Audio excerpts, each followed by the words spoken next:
Welcome to the Plain English Public Health Weekly Report. I'm Richard Greenland, and today is September 18th, 2020.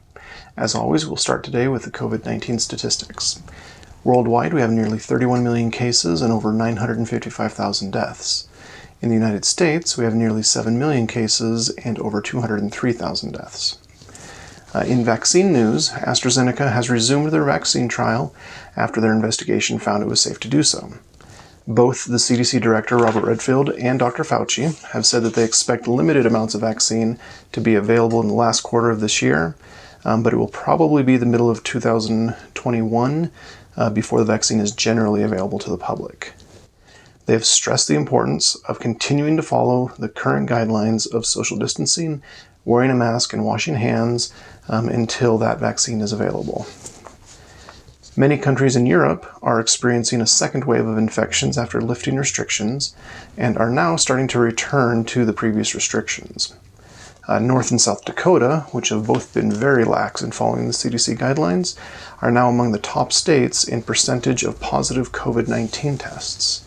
Early in the pandemic, their numbers were quite low, probably due mostly to their low population density, but with the Sturgis rally and with schools reopening, they are finding out that ignoring the advice of the CDC is costly.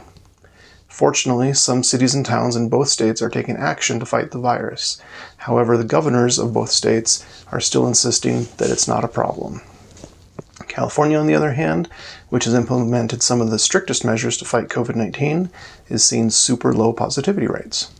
It amazes me that we can see all this evidence piling up that shows that the CDC guidelines work and reduce the spread of COVID-19, but people still refuse to wear masks and social distance, and they still believe that COVID-19 isn't real. Wearing a mask doesn't just help slow the spread of COVID-19. It also helps to detect hearing loss earlier than we usually do. What happens is that masks remove the ability to read another person's lips, and they also reduce the volume that you would hear someone speaking that's wearing a mask by about 12 decibels. For those with normal hearing, those two things aren't enough to really make that big of a difference. You might experience a tiny bit of difficulty in understanding someone, but it's not a big deal. Those in the early stages of hearing loss, however, usually rely on reading lips even without noticing that they're doing it. Plus, the difference in the small difference in the volume can actually be a big deal for them. If you're having just a little bit of trouble understanding people, that's normal. You probably don't have any issues with your hearing. But if you're having a real difficult time understanding people when they're wearing a mask, you may want to check with your doctor. The earlier you get that checked and find out about your hearing loss, the easier it is to provide hearing aids, other things that could help with your quality of life, and depending on the cause of your hearing loss, possibly even reverse it. Continuing with news about face masks, researchers in Israel and India are developing a way to recharge N95 masks. Up till this point, any disinfection of masks has focused completely on just cleaning them, basically, just getting rid of the germs that are on there. But N95 masks, like pretty much any mask, don't just rely on the filtration. Meaning the tight weave of the fabric in the mask or anything like that, in order to stop the viruses. It also relies on an electrostatic charge, which basically pulls the virus particles towards the mask. And that part of it, the electrostatic charge, that is not fixed by disinfecting a mask. Basically, eventually, even if you disinfect it a bunch, it's still going to run out of electrostatic charge and become less effective. So this new option that the researchers are looking at is to include a small battery in the mask, and that small battery can keep up that electrostatic charge. So even after multiple, disinfecting cycles, etc., it'll still be able to be effective because of that sustained electrostatic charge. Many who fight against masks being used in schools claim that children can't spread the virus that causes COVID-19. Now, we've talked about this in previous reports, and previous studies have shown that children can spread the virus to other children, and it's been suspected that children can also spread it to adults. Contact tracing across various child care facilities in Utah has shown that the virus has spread from children in child care to their families and others. In past studies, it was unclear whether the virus was being passed from child to adult or vice versa, but this study has been able to clearly show that there is a path from child to adult. Another thing with COVID-19 that has been unclear is how dangerous it really is. We know that it's at least 5 times as deadly as the flu, and we know that it can cause problems in multiple organs in the body, but we haven't known how many people experience symptoms for long periods of time versus those that are asymptomatic or just quickly recover from it. Usually those who experience extended symptoms are those who are hospitalized, which we do have numbers for, but not all people who are hospitalized experience long-term symptoms, and not all those that have long-term symptoms were ever hospitalized. So those who experience symptoms for multiple months at a time are called long haulers. New research suggests that possibly as many as 75% of those hospitalized for COVID-19 and up to 10% of all who test positive for COVID-19 become long haulers. The long-term symptoms are often caused by damage to various organs in the body, but sometimes they're caused by damage to the nervous system in general, which then affects other organs. In good COVID-19 news, researchers at the University of Pittsburgh have found a component of antibodies that seems to be highly effective at preventing and treating COVID-19. So far, the tests have only been done on mice and hamsters, but based on the structure of the antibody component, it looks like it should also be effective on humans, and it should also not cause any negative side effects.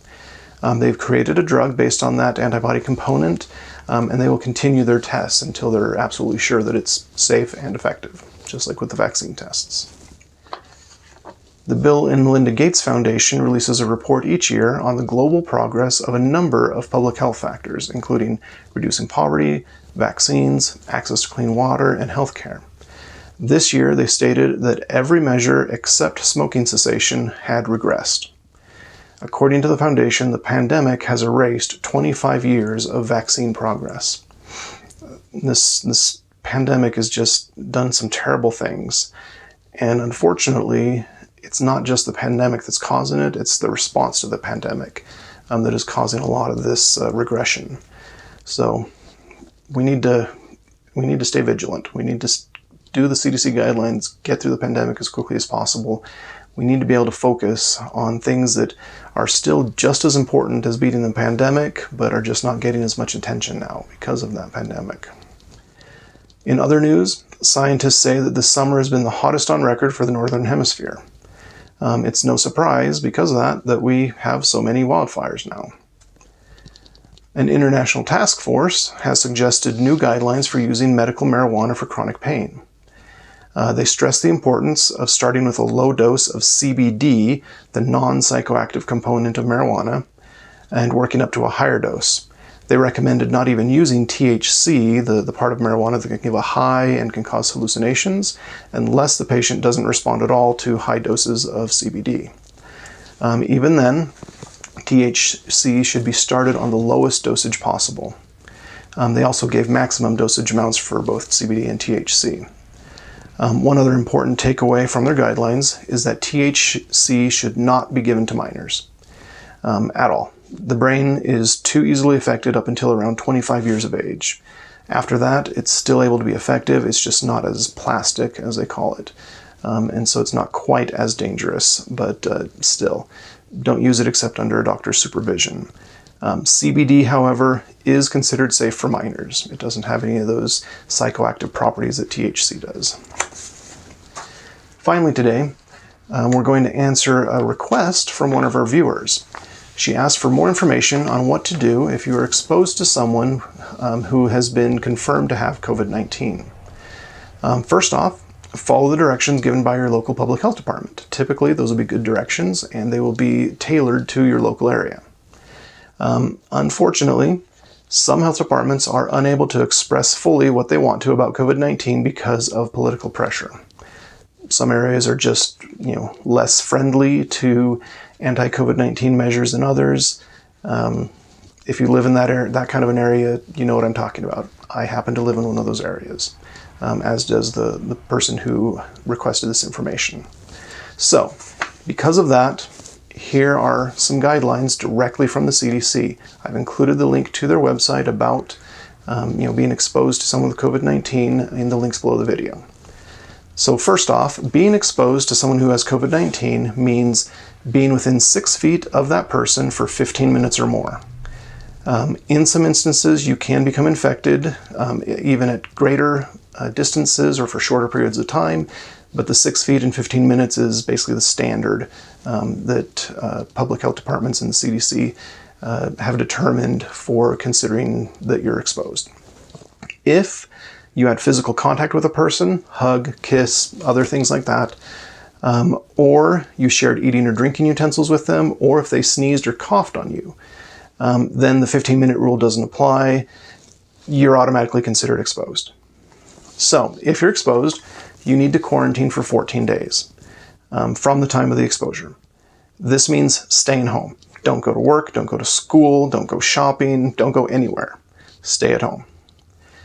For shopping, you can have someone else, go shop for you, leave the items on the door, then they go away, they ring the doorbell, go away, or they send you a text message or whatever, then you go pick them up on your front door once they're gone.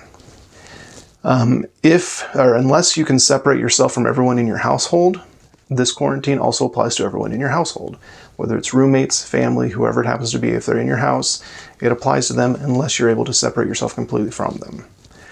That's just because, if you possibly have COVID-19 because of your exposure, they are now exposed also, if you can't stay away from them. So they also need to stay away from other people.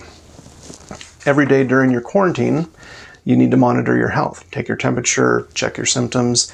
If you start having a fever or experiencing other symptoms of COVID-19, you need to contact your doctor and get tested. Now the testing, the CDC guidelines have been reinstated. The CDC said before that you don't need to be tested if you're exposed. Just today, they reversed that completely and said, yes, if you have been exposed, you need to get tested. Now, something about testing is most tests will not show a positive result, even if you're infected, until at least 5 to 7 days after your exposure. So you'll need to wait until at least that long to get tested. So whether you have symptoms or not, you need to get tested, 5 to 7 days after your exposure. If you have those symptoms, again, contact your doctor. If you don't have symptoms and your test comes back negative, within those 14 days, no symptoms at all, congratulations, you're done with quarantine. Basically the COVID-19 causes symptoms to appear from 2 to 14 days, between 2 to 14 days from the exposure. Also, you are possibly infectious during that time, even if you're asymptomatic. After 14 days, you're considered to not be, not to have it, basically. Or possibly you had it and you were asymptomatic the whole time and you got over it. So you're good. If you do, or if someone in your house becomes sick during that time, or if someone already was sick and that's your initial exposure, the 14 days doesn't start with your exposure. If you are continuing to be exposed to them every day because you just can't stay away from them because they live in your same house and you just don't have enough space to keep separated, or you have to take care of them, basically your 14-day quarantine period starts once they are done with their isolation period, which basically the health department will tell them that they're done. It basically means that they're not sick anymore. That's when your 14-day quarantine period starts. So this is the ideal situation. You have 14 days, don't go anywhere, stay in your house. Of course, we know that many people cannot do that, unfortunately. In a perfect world, everyone would be able to quarantine and there would be no consequences. For some people, though, quarantining for 14 days means you lose your job, or you fall super far behind at school, or something else happens. Or you don't have anyone to do shopping for you, and so you've got to go out and get food. So all those things could possibly happen. If that is your situation, please still quarantine for as long as you possibly can. Even if you can't do the full 14 days, do as much as you can. Let those people know that need to know, for example, your work or school, let them know that you've been exposed. They may be able to give you an exception and keep your job around or provide a way to get your schoolwork, other things like that. But please try as much as possible to stay in your house for 14 days and away from other people. Now, if you absolutely have to leave your house, it is critical that you wear a mask and you stay away from other people as much as you can. Wash your hands or sanitize them frequently, more so than you typically would. If we all do our part, we can beat COVID-19 together. Thank you for watching the Plain English Public Health Weekly Report for September 18th, 2020. I'm Richard Greenland, and you have a healthy weekend.